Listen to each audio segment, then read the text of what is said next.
1일에서 30일 이내에 일하고 중도에 그만두시는, 그러니까 이직하시는 경우에는요, 바로 현금으로 드리는 경우가 많은데 일일이 행정 처리가 어렵고 일용직으로 처리하게 되면 위법사항이 됩니다. 지급한 돈에 대한 비용 처리가 안 돼 종합소득세로 잡혀 소득세 부담이 가중되고 있는 게 현실입니다.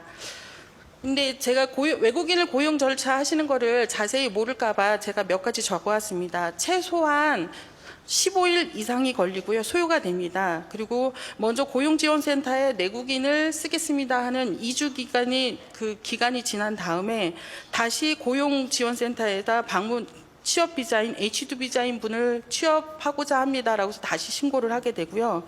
그런 다음에 구인한 다음에 근로계약서를 가지고 다시 그 고용지원센터에서 다시 이분을 쓰겠습니다 한 다음에 그러니까 3번 업무가 진행이 되는 거고요. 그런 다음에 출입국 사무소에 가서 이분에 대해서 신고를 하게 되고, 그리고 4번째 4대 보험을 들게 되는 과정입니다. 그러니까 내국인 같은 경우에 4대 보험만 들어도 되는데 외국인 같은 경우에는 4번을 더 행정 업무를 절차를 봐야 되는 상황이고요. 그리고 퇴사할 때도 이분에 대해서는 똑같이, 그러니까 고용지원센터나 출입국 사무소나 그다음에 4대 보험의 3군데의 업무 처리를 해야 되는 상황입니다. 그리고 또 한 가지는요. 제가 많이 떨고 있죠. 다른 한 가지는 일용직으로 근무한 국내 직원의 일용직 신고를 전에는 통상적으로 3개월에 한 번 신고하였습니다. 근데 현재는 전월 것을 매월 15일 이내에 같은 내용을 고용노동부와 국세청에 이중으로 발송하고 있습니다. 15일 이내에 그러니까 미신고가 되면 고용노동부에서는 과태료가 발생이 되고요. 1일을 근무해서 7만 원 일당이 나가도 그분에 대해서는 5만 원에 대한, 그러니까 15일 이내에 미신고가 됐을 때는 5만 원에 대한 과태료가 발생이 돼서 이런 좀 애로점이 있었습니다. 근데 제가 이번에 직접 이 업무를 처리하게 되면서 느낀 건데, 참 어렵구나라는 생각이 들었어요. 왜냐하면 기재사항이 12가지가 되더라고요. 그러니까 제가 일일이 설명할 수는 없지만 다양하게 써져 있는데 제가 12가지가 맞습니다. 비고 빼고이고요.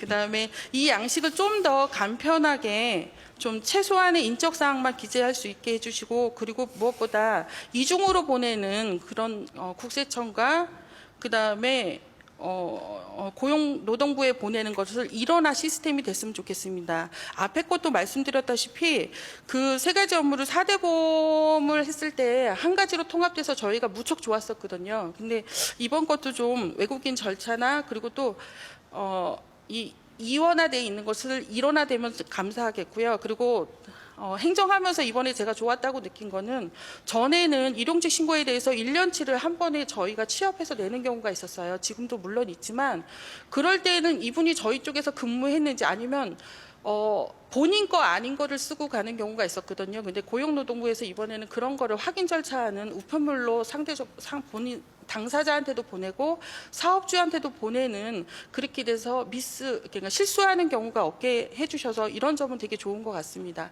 그래서 잘 개선되도록 도와주시길 간절히 부탁드립니다. 네, 감사합니다. 행정 절차의 중복성 때문에 받는 고통을 말씀해 주셨는데요. 중견기업에서 나오셨는데요.